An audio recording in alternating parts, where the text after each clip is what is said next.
Haverhill is a city undergoing revitalization. This once vibrant shoe town that came on hard times is now finding new vitality. Haverhill is becoming a center of cultural and economic activity. The recent designation of the Haverhill Riverfront Cultural District is propelling our efforts to attract artists, businesses, and tourists as we celebrate Haverhill's art, culture, and history, as well as its promising future. Haverhill is also initiating major redevelopment, including the upcoming conversion of a long-vacant downtown building to bring river access, restaurants, and a UMass Lowell satellite campus that will catapult the city's ensuing rebirth. In the face of all this hope and optimism, poverty and crime in some of Haverhill's neighborhoods are weighing down the city's revitalization efforts. There are many families who live in these neighborhoods and struggle with these issues. One such neighborhood is highlighted in red and referred to as the city center in research by Neighborhood Scout that reports 758 crimes per square mile in this area, as compared to much lower rates in other areas of the city and state. Similarly, local newspapers report Haverhill being the 15th most violent community in Massachusetts.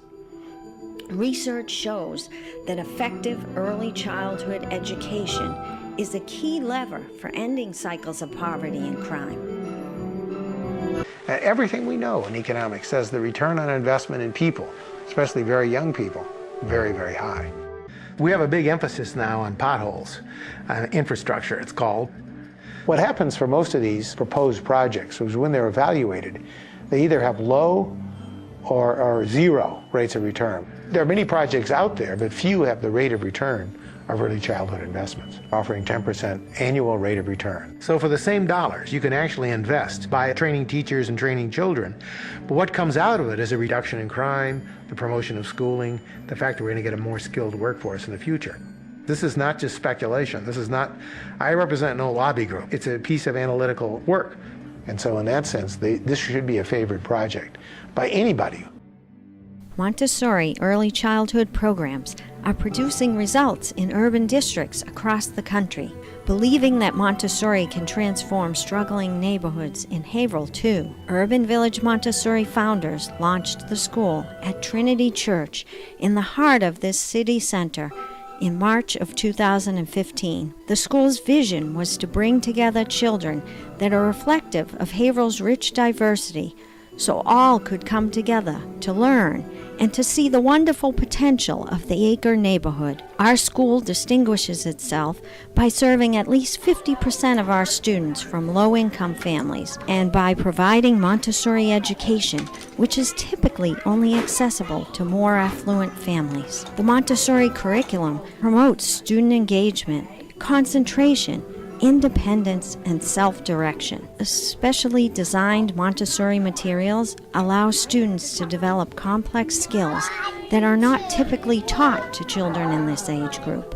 Now, just over a year after it first opens its doors, Urban Village Montessori is joining the innovative Wildflower Network of Montessori schools that was initiated by Sep Kamva, head of the Social Computing Group at MIT's Media Lab.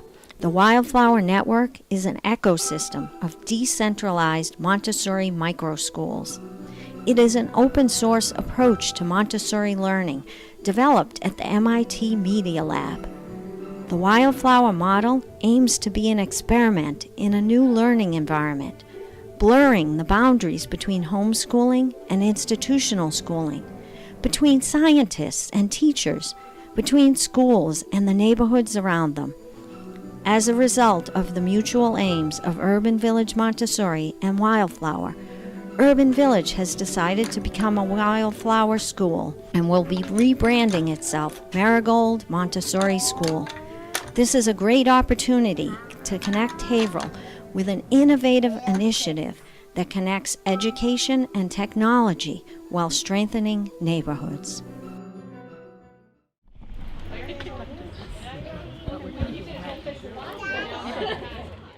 Bearden. I'm the rector here, and I want to welcome you all to Trinity Church. About a year ago now, Janet and I had been spending about 3 months having some conversations around preschool children and lower elementary children and upper elementary children, and what can we do to improve the academic and social and all sorts of ways for the kids in our community.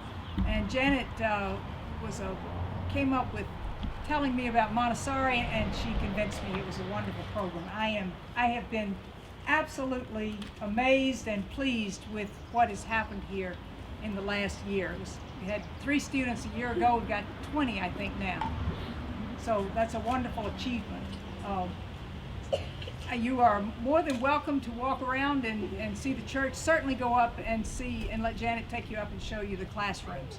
That's been a joint effort all the way around. So welcome very much to Trinity, and this is the Montessori Day.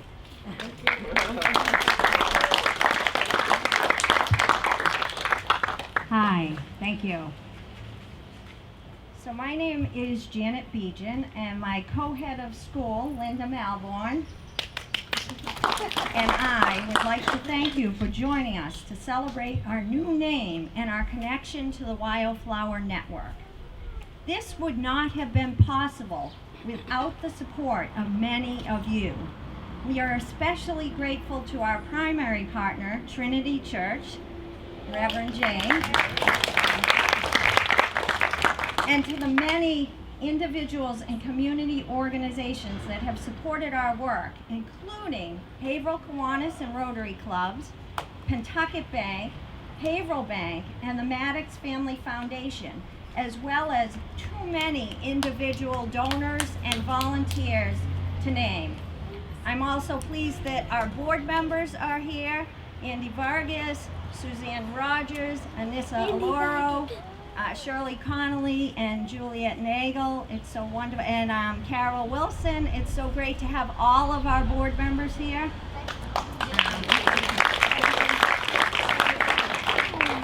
Marigold Montessori really is the result of the community joining together to support our youngest citizens. And so now I'd like to introduce some of the students that have benefited from your support. Led in song by Dr. Janet King, the music director at Trinity here, who has also been doing chorus with our group.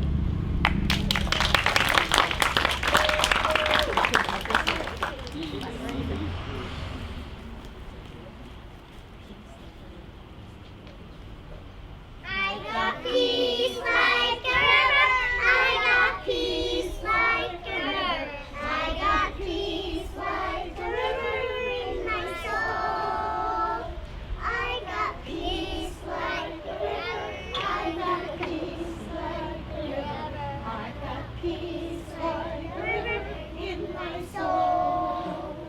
I got joy like a fountain. I got joy like a fountain. I got joy like a fountain in my soul. I got joy like a fountain. I got joy like a fountain. I got joy like a fountain in my soul. I got love like an ocean. I got love like an ocean. I got love like an ocean in my soul. I got love like an ocean. I got love like an ocean. I got love like an ocean in my soul.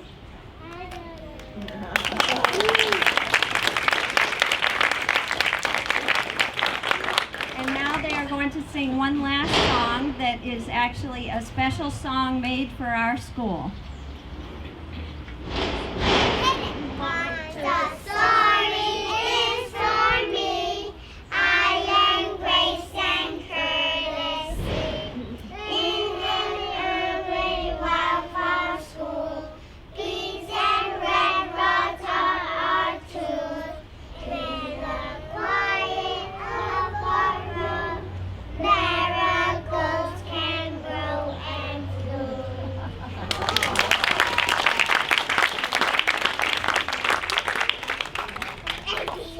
Thank you. I now have the pleasure of introducing Seth Kamba, who is the LG Career Development Professor of Media Arts and Sciences and the Director of Social Computing Group at MIT Media Lab. His research focuses on social computing and information management. From 2003 to 2007, Seth was head of personalization at Google. Prior to Google, he was founder and CEO of Caltix, a personalized search company that was acquired by Google in 2003. He has been a consulting professor at the Institute for Computational and Mathematical Engineering at Stanford University. Seth is also the author of 2 books and over 40 technical publications and patents in the fields of search and social computing. He is on the technical advisory boards of several companies, and his artwork has been exhibited at the Museum of Modern Art in New York, the Victoria and Albert Museum in London, and the National Museum of Contemporary Art in Athens. Seth received his PhD in scientific computing and computational mathematics from Stanford University and an AB in chemistry from Princeton University. But of special importance today, Seth is also the founder of the Wildflower Network of Montessori Schools, and we are honored to have him join us for this special occasion.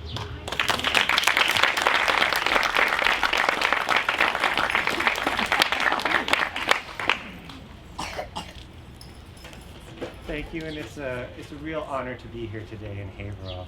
I'm so proud to see the children here and what the community and Janet and Linda have done. I want to tell a little story about how Wildflower got started, and then I'll talk a little bit about the values of Wildflower, and then I have a message for the children. We were living in San Francisco, and my wife and I and a young child moved to Cambridge about 4 years ago now. And my wife, Angie, put me in charge of finding a school for our son. So I went around and I looked at a lot of schools, and I was really struck by the Montessori schools. I found the children to be so peaceful, so independent, so interdependent. It made me realize the capacity and capability of children. And I knew I had to learn more. And so I said, I'm going to learn as much about Montessori as I can. And so I got every book that I could find and read them all. And then I started taking our son to a parent-child Montessori class. And I just grew in my appreciation for Montessori. And I came back home to my wife and I said, I've decided what we're going to do for school. And she said, what? I said, I'm going to start a school. And she said, you're taking this assignment too far. And the school was called Wildflower Montessori School. It's a shop-front, single classroom Montessori school where the teachers are also the administrators. And it involves parent education and the community, so we could, us as parents, could continue to learn about Montessori. And it's also a lab school where we continue to push forward the science of Montessori beyond Marie Montessori's day. There was a lot of interest in the school when we started, and I didn't want to get into the business of starting lots of schools. And so we open sourced the model and helped other people to start schools.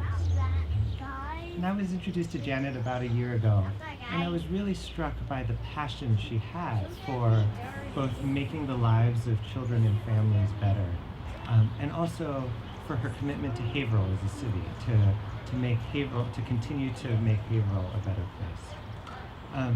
And I loved it, and I said, however I can support Janet and her mission, it is my pleasure to do so, and it has been such a pleasure to work with Janet and Linda over the past several months. And that brings us here today, and so I want to just read the speech that I gave when on the opening night of the first school, of Wildflower Montessori School, because I find it just as relevant today and just as relevant in this context as it was 2.5 years ago when we started Wildflower. So I'll start now. There's this wonderful quote by Frank Lloyd Wright where he says, "I never design a single house without envisioning the destruction of the entire social order." And while that was the kind of bombastic quote that Frank Lloyd Wright would say, there's an important truth to it, which is that it's useful to have a vision for the world, even when you're designing something so small as a house. Because the house will not only become part of the world, it will also affect the world. So I'd like to talk about the school, but I'd like to begin by talking about the world. And I'd like to start with a little personal story. Early in my time in graduate school, I went on a 7-day hike in the Ansel Adams Wilderness, right outside of Yosemite. I remember on the 3rd day, the woods opened up to an alpine meadow, and it was breathtaking. The meadow was covered with wildflowers and butterflies. The birds were singing. There was a family of deer on one end and a crystal blue pond on the other end, and a big sky and mountains in the background. And I remember having this wonderful feeling come over me, a feeling that was tinged with a little bit of sadness. You see, at the time I was living across the street from a strip mall with a big parking lot. And so I saw this vision of this beautiful world that was possible. And there was a gap between that and the world that we had built. And really, I saw that day as a metaphor for something that I've been feeling for a long time. I see the problems that we face in the world, our wholesale degradation of the environment, a perpetual state of warfare, and a system that leaves 14,000 people living in poverty in our city alone. And I can't help but imagine a more beautiful, a more peaceful world. And if there's one wish that I have for Dario, it is that he grows up in such a world. And when I think about the problems that I described, warfare, inequality, pollution, I feel that they're all related to one another, and that they're symptoms of a deeper illness. And it's difficult for me to describe that deeper illness, but I think I can do a better job of describing its opposite.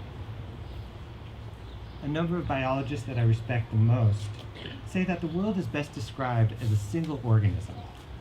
No individual or species can live in isolation, in the same way that no cell in my body can live in isolation. And I believe this to be true, and I believe that this truth has broad implications.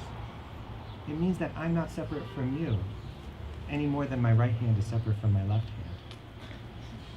And I believe that a society that acts according to this truth will understand that any aggression is self-aggression, that any destruction is self-destruction.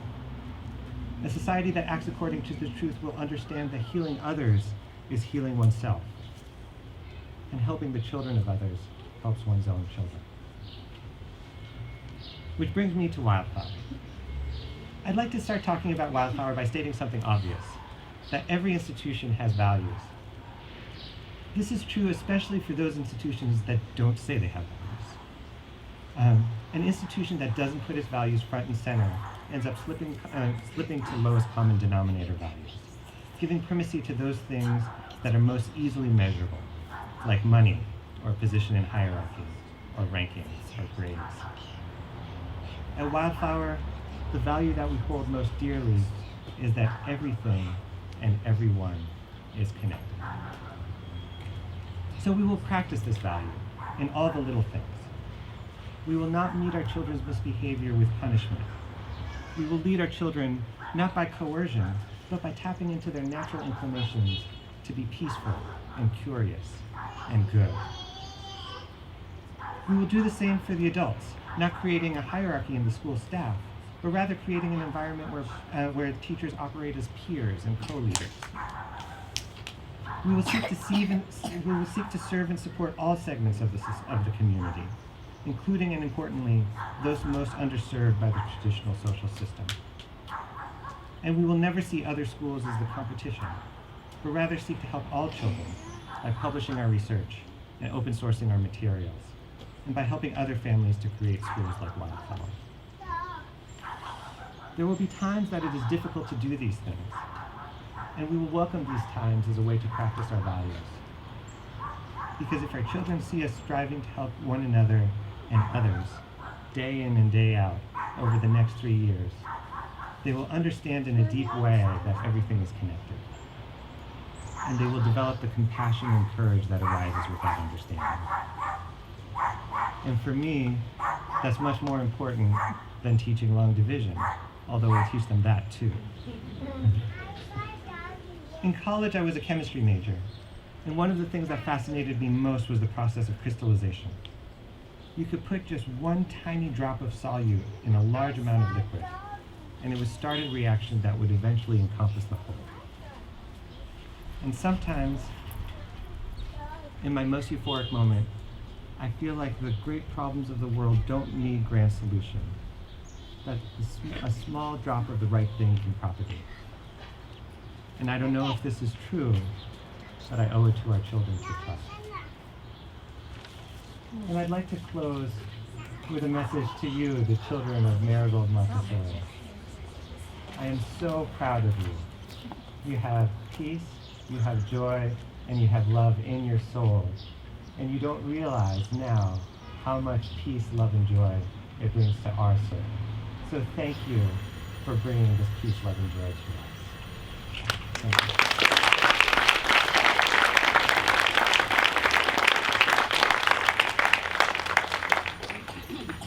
Okay, and so now it's time for the ceremonial ribbon cutting. And I'm hoping we have big scissors and a ribbon there. 3, 2, 1. Pretty good.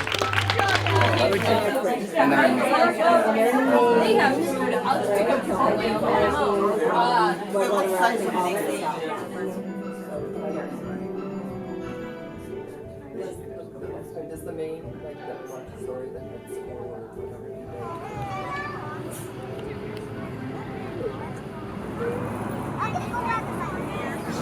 You want to go in and get something to eat? There's stuff to eat. Adults are welcome to come through this door straight ahead and go grab some stuff to eat. I need a plate.